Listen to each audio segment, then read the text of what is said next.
My first question would be about in your hypothesis in the book in Neuroscience of Psychotherapy, you say that by activating processes involved in secure attachment, empathic attunement creates an optimal biochemical environment for neuroplasticity. I quote you.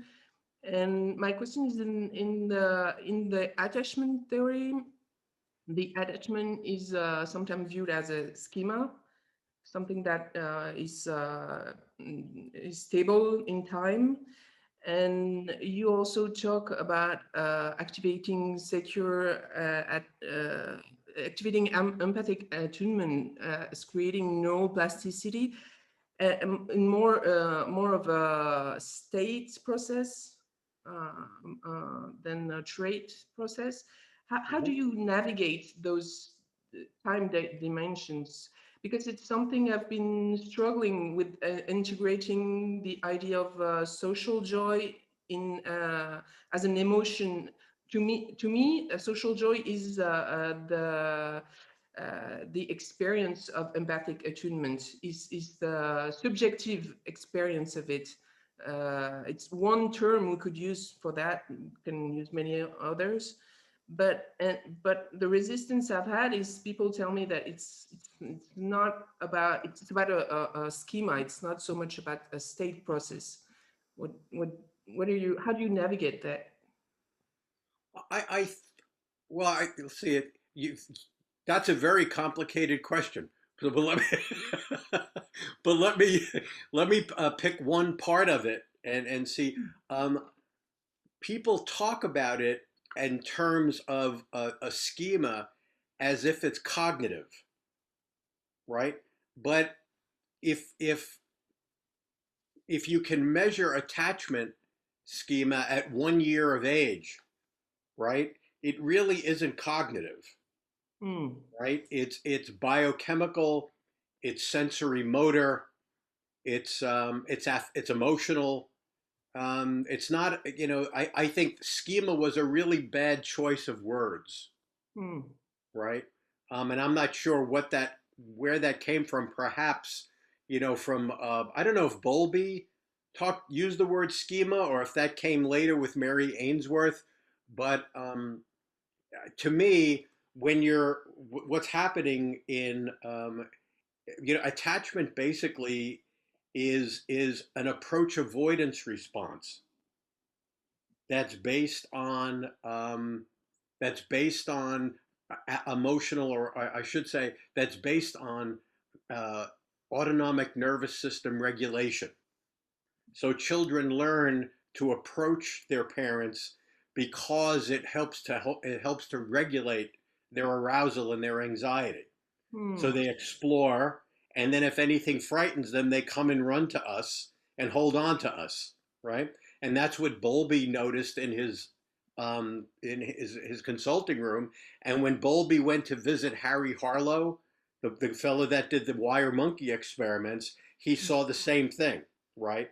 Um, so I think ultimately, I should say, foundationally, attachment is autonomic regulation via proximity, and it happens at a very early age. And I think schema, to think of schema as something cognitive, is a misinterpretation, right? Hmm. The schema comes later, perhaps, but it's not a conscious schema. It's sort of with. Do you know Christopher Bolus? No. He's an English analyst. He talks about he uses a wonderful term called the unthought known, right? There are things that you've known but you've never thought about, Hmm. right? So I guess Aaron Beck might think of those as core beliefs, say, before they're explored, right? Hmm. But I like unthought known better, just because it's not cognitive. But I think what's happening is that the joy of reunion, right? If you look at mothers and children, if they're separated, what happens is that both of them, cortisol rise, adrenaline rise, serotonin dips, right? You have all of those changes, and then when they come together again, you get changes in all those biochemicals, and evolution shaped those things in order to keep our children close to us, and to keep us close to our children. We grab them and we hold them, right? So when you say joy, I know what you're talking about subjectively, Hmm. but I all of that stuff is we're just pawns. We're just we're evolution and biology just play us, Hmm. right? So we have these emotional labels for things that are really being driven biochemically. Hmm. Does that help at all? Of what? Yes, it does. Hmm. Okay, Hmm. yeah.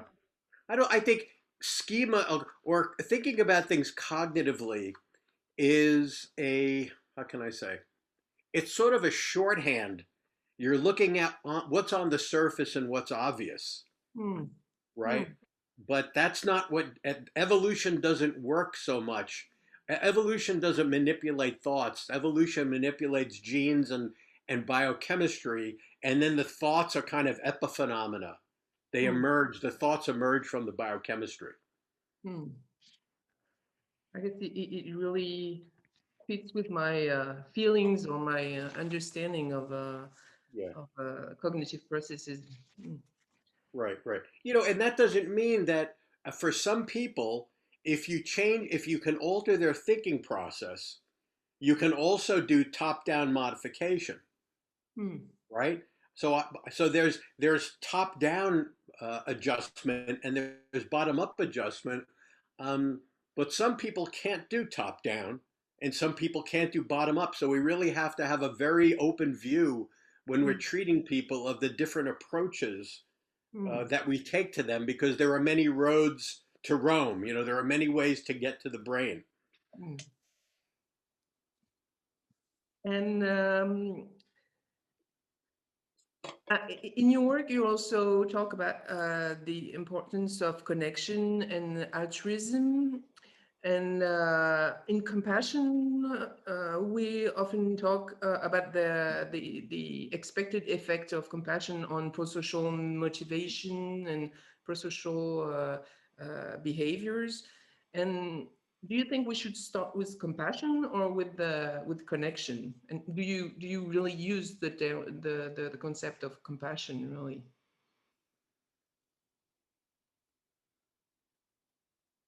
Well, I guess I think of compassion as a very high level social connection. Like, for example, if we're if you're walking, if you're coming into you're pushing your baby in a stroller, and I see you coming and I hold the door open for you, I don't think that's compassion necessarily. I mean, I Hmm. guess when I think of compassion, I think of Buddhism, and I think in terms of a much higher level, a sense of oneness, right? Hmm. But then there are all of these different ways we communicate, we coordinate, we assist one another, that I guess I wouldn't use the term compassion for. Hmm. But maybe I'm wrong about that. I don't know. I mean, maybe all of those things are expressions of compassion. What Hmm. do, what do, what do you think about that? Like, where does compassion begin and end from your perspective? I think there's a I think there's a very embodied sense of compassion, like very primarily on seeing someone suffering. Uh, if I remember my very first memory would be hearing the crying of a cat, a baby cat, and I didn't know the cat was there, but I heard the sound and I immediately recognized it and immediately started hunting for to find the cat. Maybe I was 7 or 8 years old or something. And so there, Mm-hmm. I think there's something that is really also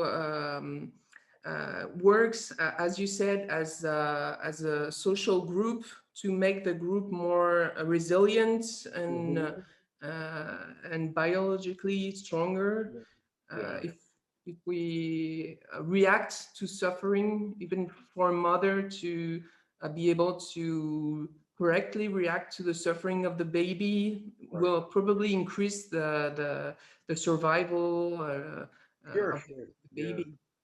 Yeah, I think we might be using the word, when I think of compassion, I think of a whole number of other things. Like I think of compassion, underneath that maybe empathy, Hmm. and then sympathy, and then attunement, Hmm. and then theory of mind, where where you have an internal. So I guess, and that's one of the things.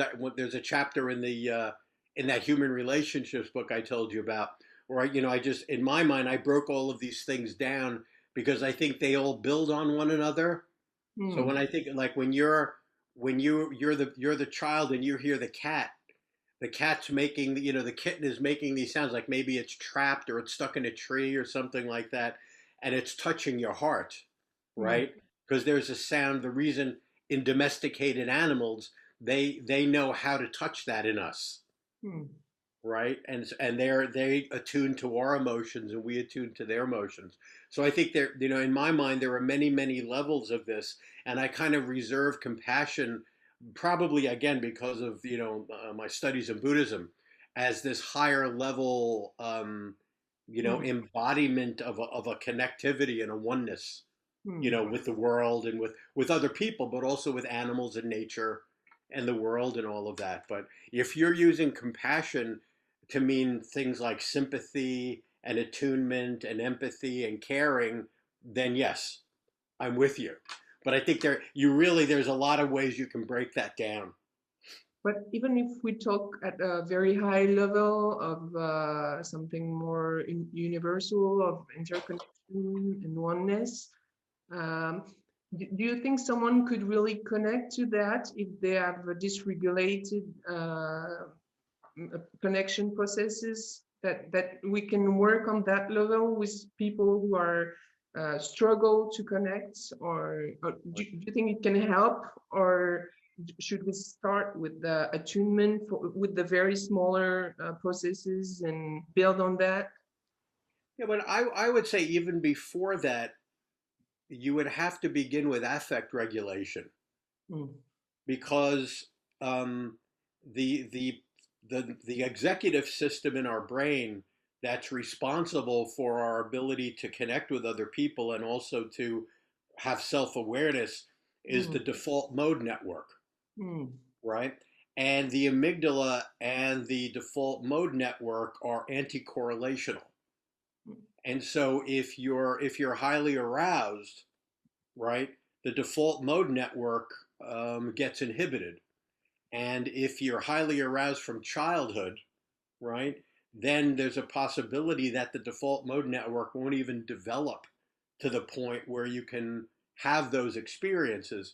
And this is something that's very much overlooked in post traumatic stress disorder, that when you have a very unregulated and highly active amygdala, people that have a PTSD very often get disconnected from other people. Like they can't connect to the group mind, mm, right? And also they can't connect to themselves anymore. They no longer have they can't reflect, and there's no safe inner world anymore. mm, So you really have to start, I think, with affect regulation before you even get to attunement, right? mm, Now, for some people, attunement can help affect regulation, mm, right? But if their default mode network is inhibited, then they can't attune.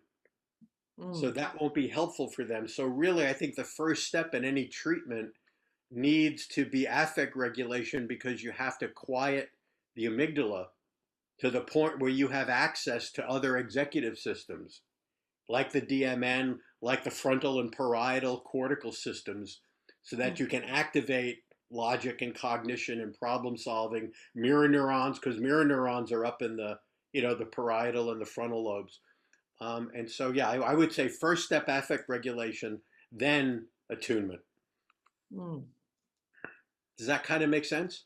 Yeah, it's very interesting the way you clarified that with PTSD, people can have difficulties to feel connected, and I think it's very important and interesting, because usually we see it the other way. We see how maybe the family or the friends don't connect with the trauma or don't help the person to feel connected, and that I tend to think of it that way, but I never thought of it the other way, that maybe the affect regulation, the amygdala could block the connection also. Yeah, yeah. If you have you done much research on the default mode network? Oh no, not specifically. No. Yeah, because I think if you get a sort of a basic understanding of what the default network does and its relationship with the amygdala, it becomes very clear that we've been looking at it the wrong way. Hmm. I'm not sure why, but like if you look at the DSM and the ICD, the ICD, the diagnostic manuals, they don't even mention, I mean, relationships are sort of like a byproduct of the effect of the trauma, as opposed to being seen as a core mechanism of PTSD. Because evolution has provided us with when we're frightened, we go towards each other, and Hmm. that's when we rely on our attunement and our empathy and compassion to heal. Hmm. But if you've got post traumatic stress, what's happened is that there's been a change in the dynamics of executive systems so that the person who's been traumatized can't connect with the people around them, Hmm. right? And so, but it's not mentioned. All of the mechanisms and the diagnostic processes are focused on hyperactivation. It's all amygdala centric, Hmm. but they don't really understand the neurodynamics between the amygdala and the DMN and also the other executive system in the parietal frontal regions. Hmm. Well, that's really fascinating. What's you're explaining, and do you feel like Buddhism has influenced somehow your work or your? Yeah, yeah. I mean, Buddhism really, Buddhism and the understanding of how our minds create reality is so on target. And neuroscience is slowly putting the pieces together, and they're getting to the point where Buddhist philosophy has been for a couple of thousand years, Hmm. right? So it served as a real guide for me to be able, I think, to sort out the research in neurology and neuroscience and organize it in a way that it was the most helpful for psychotherapy and also for social neuroscience and helping me understand the how does cognition get created, how does the mind construct our awareness, Hmm. and Buddhists are much better at understanding that than we are. Hmm. Although, the phenomenologists came pretty close as well. But I think all like Merleau-Ponty and those people, they were also very much influenced by Buddhism, whether they admit it or not. Thank you very much. You have unlocked many anything in my mind, and I'm really happy to have shared this moment with you. And I hope you will have the opportunity to come back to Paris